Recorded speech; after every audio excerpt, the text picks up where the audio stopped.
जय श्री श्याम दोस्तों, आस्तिक कहानियों में आपका स्वागत है। आज हम आपको कथा सुनाएंगे शिव महापुराण में रुद्र संहिता से ली गई श्री शिव की आराधना के लिए पार्वती जी की दुष्कर तपस्या। ओम नमः शिवाय। अगर आपको ये कथा पसंद आए तो कृपया करके इसे लाइक कीजिए और शेयर कीजिए। ब्रह्मा जी कहते हैं, देवर्षि, तुम्हारे चले जाने पर प्रफुल्लित चित्त हुई पार्वती ने महादेव जी को तपस्या से ही साध्य माना और तपस्या के लिए ही मन में निश्चय किया। तब उन्होंने अपनी सखी जया और विजया के द्वारा पिता हिमाचल और माता मैना से आज्ञा मांगी। पिता ने तो स्वीकार कर लिया, परंतु माता मैना ने स्नेहवश अनेक प्रकार से समझाया और घर से दूर वन में जाकर तप करने से पुत्री को रोका।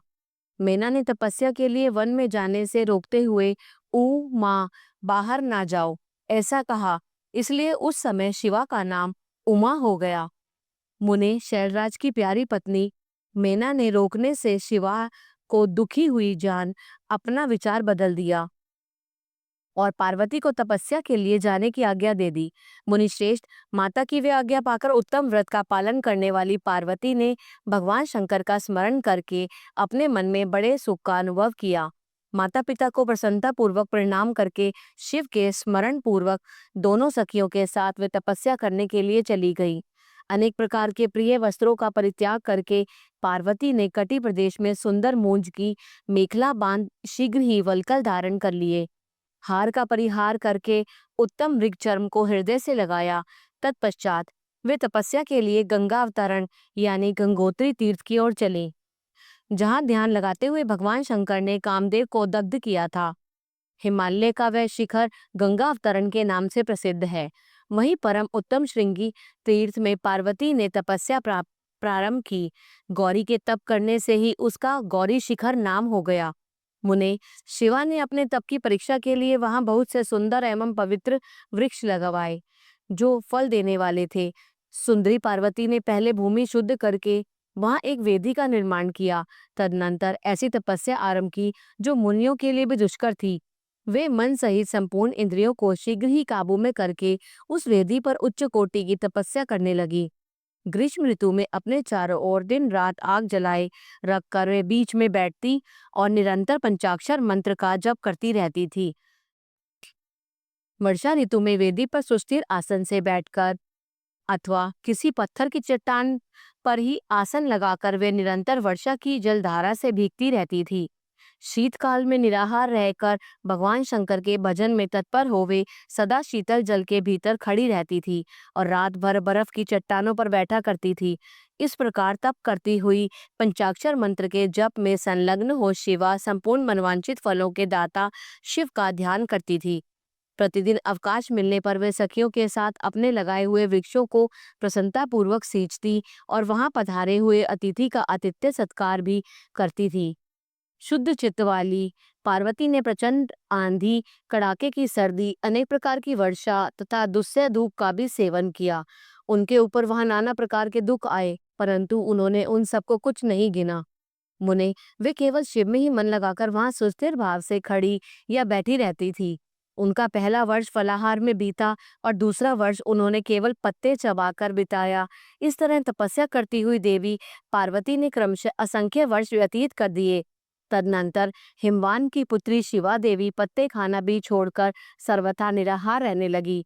तो भी तपश्चर्या में उनका अनुराग बढ़ता ही गया।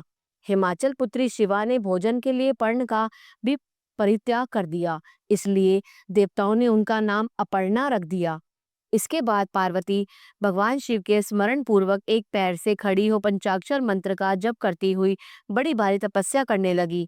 उनके अंग चीर और वल्कल से ढके थे। वे मस्तक पर जटाओं का समूह धारण किए रहती थी। इस प्रकार शिव के चिंतन में लगी हुई पार्वती ने अपनी तपस्या के द्वारा मुनियों को जीत लिया। उस तपोवन में महेश्वर के चिंतन पूर्वक तपस्या करती हुई काली के 3,000 वर्ष बीत गए।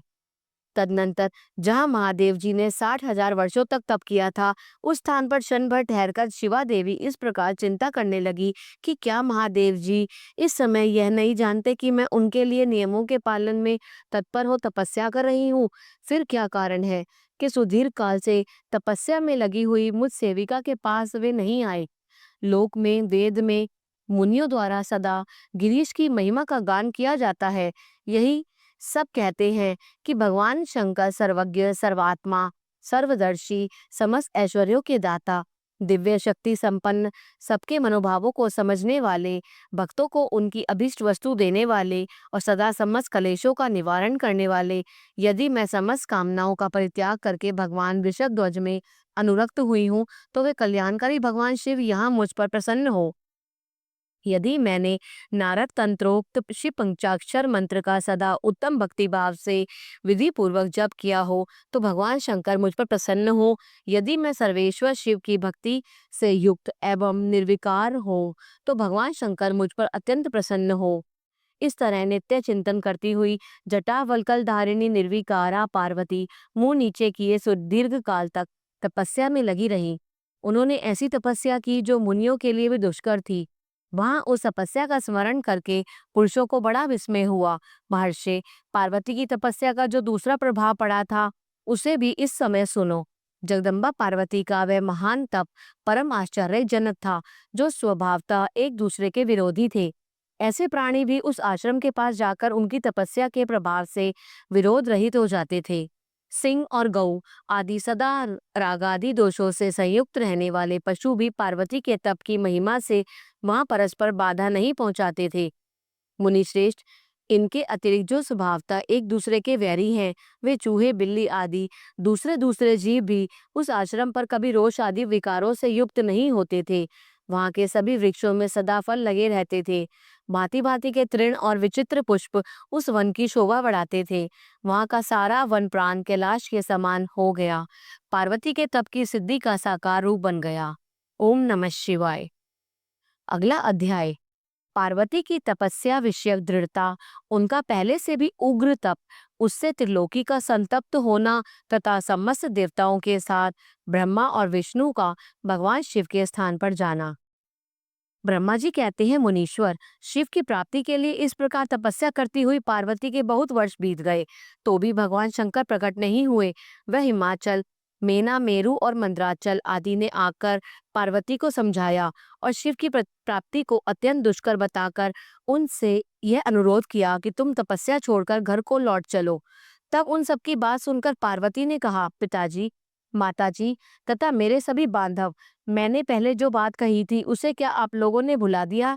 अस्तु, इस समय में मेरी भी जो प्रतिज्ञा है उसे आप लोग सुन ले। जिन्होंने रोज से कामदेव को जलाकर भस्म कर दिया है, वे महादेव जी यद्यपि विरक्त है, तो भी मैं अपनी तपस्या से उन भक्त वत्सल भगवान शंकर को अवश्य संतुष्ट करूंगी। आप सब लोग प्रसन्नता पूर्वक अपने अपने घर को जाएं। महादेव जी संतुष्ट होंगे ही, इसमें अन्यथा विचार की आवश्यकता नहीं है। जिन्होंने कामदेव को जलाया है, जिन्होंने इस पर्वत के वन को भी जलाकर भस्म कर दिया है, उस भगवान शंकर को मैं केवल तपस्या से यहीं बुलाऊंगी।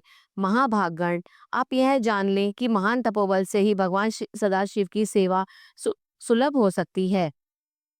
यह मैं आप लोगों से सत्य सत्य कहती हूँ। सुमधुर भाषण करने वाली पर्वतराज कुमारी शिवा, माता मेनका, भाई मैनाक, पिता हिमालय और मंद्राचल आदि से उपयुक्त बात कहकर शीघ्र ही चुप हो गई। शिवा के ऐसा कहने पर वे चतुर चालाक पर्वत, गिरिराज, सुमेरु आदि गिरिजा की बारंबार प्रशंसा करते हुए अत्यंत विस्मित हो जैसे आए थे वैसे ही लौट गए। उनके सबके चले जाने पर सखियों से घिरी हुई पार्वती मन में यथार्थ निश्चय करके पहले से भी अधिक उग्र तपस्या करने लगी। मुनिषेध, देवताओं, असुरों, मनुष्यों और चराचर प्राणियों सहित समस्त लौकिकी उस महती तपस्या से संतप्त हो उठी। उस समय समस्त देवता, असुर, यक्ष, किन्नर, चारण, सिद्ध, साध्य, मुनि, विद्याधर, बड़े बड़े नाग, प्रजापति, गुह्यक तथा अन्य लोग महान से महान कष्ट में पड़ गए, परंतु इसका कोई कारण उनकी समझ में नहीं आया।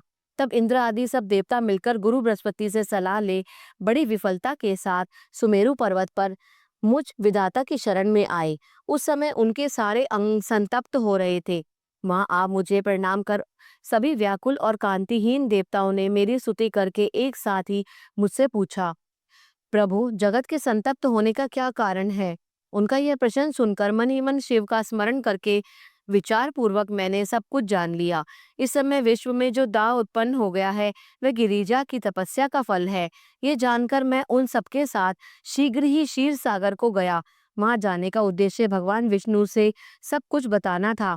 वहां पहुंचकर देखा भगवान श्री हरि सुखद आसन पर विराजमान है। देवताओं के साथ मैंने हाथ जोड़कर प्रणाम पूर्वक उनकी स्तुति की और कहा, महाविष्णु, तपस्या में लगी हुई पार्वती के परम उग्र तप से संतप्त हो हम सब लोग आपकी शरण में आए हैं। आप हमें बचाइए, बचाइए। हम सब देवताओं की यह बात सुनकर शेषशैया पर बैठे हुए भगवान लक्ष्मीपति हमसे बोले। श्री विष्णु ने कहा, देवताओं, मैंने आज पार्वती जी की तपस्या का सारा कारण जान लिया है। अतः तुम लोगों के साथ अब परमेश्वर शिव के समीप चलता हूँ। हम सब लोग मिलकर यह प्रार्थना करेंगे कि वे गिरिजा को ब्याह कर अपने यहाँ ले आवे। अमरो, इस समय समस्त संसार के कल्याण के लिए भगवान से शिवा के पाणी ग्रहण के लिए अनुरोध करना है। देवादिदेव पिनाकधारी भगवान शिव शिवा के वर देने के लिए जैसे भी वहां उनके आश्रम पर जाएं, इस समय वह हम पर वैसा ही प्रयत्न करेंगे। अतः परम मंगलमय महाप्रभु रुद्र जहाँ उग्र तपस्या में लगे हुए हैं, वहीं हम सब लोग चलें। भगवान विष्णु की यह बात सुनकर समस्त देवता आदि हठी, क्रोधी और जलाने के लिए उद्यत रहने वाले प्रलयंकारी रुद्र से अत्यंत भयभीत हो बोले। देवताओं ने कहा, भगवान, जो महाभयंकर कालाग्नि के समान दीप्तिमान और भयानक नेत्रों से युक्त है, उन रोष भरे महाप्रभु रुद्र के पास हम लोग नहीं जा सकेंगे, क्योंकि जैसे पहले उन्होंने कुपित और दुर्जय काम को भी जला दिया था, उसी प्रकार वे हमें भी दग्ध कर डालेंगे। इसमें संशय नहीं है। मुने, इंद्रादि देवताओं की बात सुनकर लक्ष्मीपति श्री हरि ने उन सबको सांत्वना देते हुए कहा। श्री हरि बोले, हे देवताओं, तुम सब लोग प्रेम और आदर के साथ मेरी बात सुनो। भगवान शिव देवताओं के स्वामी तथा उनके भय का नाश करने वाले हैं। वे तुम्हें दग्ध नहीं करेंगे। तुम सब लोग बड़े चतुर हो, अतः तुम्हें शंभु को कल्याणकारी मानकर हमारे साथ सबके उत्तम प्रभु उन महादेव जी की शरण में चलना चाहिए। भगवान शिव पुराण पुरुष, सर्वेश्वर, वर्णीय, परात्पर, तपस्वी और परमात्मा स्वरूप हैं। अतः हमें उनकी शरण में अवश्य चलना चाहिए। प्रभावशाली विष्णु के ऐसा कहने पर सब देवता उनके साथ पिनाक पाणी पर शिव के दर्शन करने के लिए गए। मार्ग में पार्वती का आश्रम पहले पड़ता था, अतः उन गिरिराज नंदिनी की तपस्या देखने के लिए विष्णु आदि सब देवता कौतूहल पूर्वक उनके आश्रम पर गए। पार्वती के श्रेष्ठ तप को देखकर सब देवता उनके उत्तम तेज से व्याप्त हो गए। उन्होंने तपस्या में लगी हुई उन तेजोमयी जगदम्बा को नमस्कार किया और साक्षात सिद्धि स्वरूपा शिवा देवी के तप की बुरी बुरी प्रशंसा करते हुए वे सब देवता उस स्थान पर गए जहाँ भगवान वृषभध्वज विराजमान थे। मुने, वहां पहुंचकर सब देवता ने पहले तुम्हें उनके पास भेजा और स्वयं वे मदन दहनकारी भगवान हर से दूर ही खड़े रहे। वे वहीं से यह देखते रहे कि भगवान शिव कुपित हैं या प्रसन्न। नारद, तुम तो सदा निर्भय रहने वाले और विशेषतः शिव के भक्त हो, अतः तुमने भगवान शिव के स्थान पर जाकर उन्हें सर्वथा प्रसन्न देखा। फिर वहां से लौटकर तुम श्री विष्णु आदि सब देवताओं को भगवान शिव के स्थान पर ले गए। वहां पहुंचकर विष्णु आदि सब देवताओं ने देखा भक्तवत्सल भगवान शिव सुखपूर्वक प्रसन्न मुद्रा में बैठे हैं। अपने गणों से घिरे हुए शंभु तपस्वी का रूप धारण किए योग पट पर आसीन थे। उन परमेश्वर रूपी शंकर का दर्शन करके मेरे सहित श्री विष्णु तथा अन्य देवताओं, सिद्धों और मुनीश्वरों के उन्हें प्रणाम करके वेदों और उपनिषदों के सूत्रों द्वारा उनका स्तवन किया। ओम नमः शिवाय। अगला अध्याय, देवताओं का भगवान शिव से पार्वती के साथ विवाह करने का अनुरोध करना और भगवान का विवाह के दोष बताकर अस्वीकार करना तथा उन्हें पुनः प्रार्थना करने पर स्वीकार कर लेना। ब्रह्मा जी कहते हैं, नारद, देवताओं ने वहां पहुंचकर भगवान रुद्र को प्रणाम करके उनकी स्तुति की। तब नंदिकेश्वर ने भगवान शिव से उनकी दीन बंधुता एवं भक्त वत्सलता की प्रशंसा करते हुए कहा, प्रभु, देवता और मुनि संकट में पड़कर आपकी शरण में आए हैं। सर्वेश्वर, आप उनका उद्धार करें। दयालु नंदी के इस प्रकार सूचित करने पर भगवान शंभु धीरे धीरे आंखें खोलकर ध्यान से उपरत हुए। समाधि से विरत हो परम ज्ञानी परमात्मा एवं ईश्वर शंभु ने समस्त देवताओं से इस प्रकार कहा। शंभु बोले, श्री विष्णु और ब्रह्मा आदि देवेश्वरों, तुम सब लोग मेरे समीप कैसे आए? तुमने अपने आने का जो भी कारण हो वह शीघ्र बताओ। भगवान शंकर का यह वचन सुनकर सब देवता प्रसन्न होकर कारण बताने के लिए भगवान विष्णु से मुंह से और देखने लगे। तब भगवान शिव, महान भक्त और देवताओं के हितकारी श्री विष्णु मेरे बताए हुए देवताओं के महत्तर कार्य को सूचित करने लगे। उन्होंने कहा, शंभु, तारकासुर ने देवताओं को अत्यंत अद्भुत एवं महान कष्ट प्रदान किया है। यही बताने के लिए सब देवता यहाँ आए हैं। भगवान, आपके औरस पुत्र से ही तारक दैत्य मारा जा सकेगा और किसी प्रकार से नहीं। मेरा ये कथन सर्वथा सत्य है। महादेव जी, इस प्रकार विचार करके आप कृपा करें। आपको नमस्कार है। स्वामिन, तारकासुर के द्वारा उपस्थित किए गए इस कष्ट से आप देवताओं का उद्धार कीजिए। देव शंभु, आप दाहिने हाथ से गिरिजा का पाणी ग्रहण करें और गिरिराज हिमवान के द्वारा दी हुई महानुभावा पार्वती को पाणी ग्रहण के द्वारा ही अनुग्रहित कीजिए। श्री विष्णु यह वचन सुनकर योग परायण भगवान शिव ने उन सबको उत्तम गति का दर्शन कराते हुए इस प्रकार कहा, देवताओं, ज्यों ही मैंने सर्वांग सुंदरी गिरिजा को स्वीकार किया, त्यों ही समस्त सुरेश्वर तथा ऋषि मुनि सकाम हो जाएंगे। फिर तो वे परमार्थ पर पथ पर चलने में समर्थ न हो सकेंगे। दुर्गा अपने पाणिग्रहण मात्र से ही कामदेव को जीवित कर देंगी। विष्णु, मैंने कामदेव को जलाकर देवताओं का बहुत बड़ा कार्य सिद्ध किया है। आज से सब लोग मेरे साथ सुनिश्चित रूप से निष्काम होकर रहें। देवताओं, जैसे मैं हूँ उसी तरह तुम लोग पृथक पृथक रहकर कोई विशेष प्रयत्न किए बिना ही अत्यंत दुष्कर एवं उत्तम तपस्या कर सकोगे। अब उस मदन के न होने से तुम सब देवता समाधि के द्वारा परमानंद का अनुभव करते हुए निर्विकार हो जाओ, क्योंकि काम नरक की ही प्राप्ति कराने वाला है। काम से क्रोध होता है और क्रोध से मोह होता है और मोह से तपस्या नष्ट हो जाती है। अतः तुम सभी श्रेष्ठ देवताओं को काम और क्रोध का परित्याग कर देना चाहिए। मेरे इस कथन को कभी अन्यथा नहीं मानना चाहिए। तो ब्रह्मा जी कहते हैं, नारद, वृषभ के चिन्ह से युक्त ध्वजा धारण करने वाले भगवान महादेव इस प्रकार की बातें सुनाकर ब्रह्मा विष्णु देवताओं तथा मुनियों को निष्काम धर्म का उपदेश दिया। तदनंतर भगवान शंभु पुनः ध्यान लगाकर चुप हो गए और पहले की ही भांति पार्षदों से घिरे हुए सुस्थिर भाव से बैठ गए। वे अपने मन में ही स्वयं आत्मस्वरूप निरंजन, निराभास, निर्विकार, निरामय, परात्पर, नित्य, ममता रहित, निर्विग्रह, शब्दातीत, निर्गुण, ज्ञान गम्य एवं प्रकृति से पर परमात्मा का चिंतन करने लगे। इस प्रकार परम स्वरूप का चिंतन करते हुए वे ध्यान में स्थित हो गए और बहुत से प्राणियों की सृष्टि करने वाले भगवान शिव ध्यान करते करते ही परमानंद में निमग्न हो गए। श्री हरि एवं इंद्र आदि देवता ने जब परमेश्वर शिव को ध्यान मग्न देखा, तब उन्होंने नंदी की सम्मति ली। नंदी ने पुनः दीन भाव से स्तुति करने के लिए कहा। उनकी इस सत्य सम्मति के अनुसार देवता स्तुति करने लगे। वे बोले, देव देव महादेव, करुणा सागर प्रभु, हम आपकी शरण में आए हैं। आप महान कलेश के से हमारा उद्धार कीजिए। ब्रह्मा जी कहते हैं, नारद, इस प्रकार बहुत दीनतापूर्ण उक्ति से देवताओं ने भगवान शंकर की स्तुति की। इसके बाद वे सब देवता प्रेम से व्याकुलचित हो उच्च स्वर से फूट फूट कर रोने लगे। मेरे साथ भगवान श्री हरि उत्तम भक्ति भाव से युक्त हो मन ही मन भगवान शंभु का स्मरण करते हुए अत्यंत दीनतापूर्व वाणी द्वारा उनसे अपना अभिप्राय निवेदन करने लगे।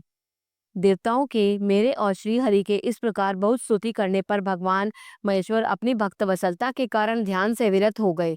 उनका मन अत्यंत प्रसन्न था।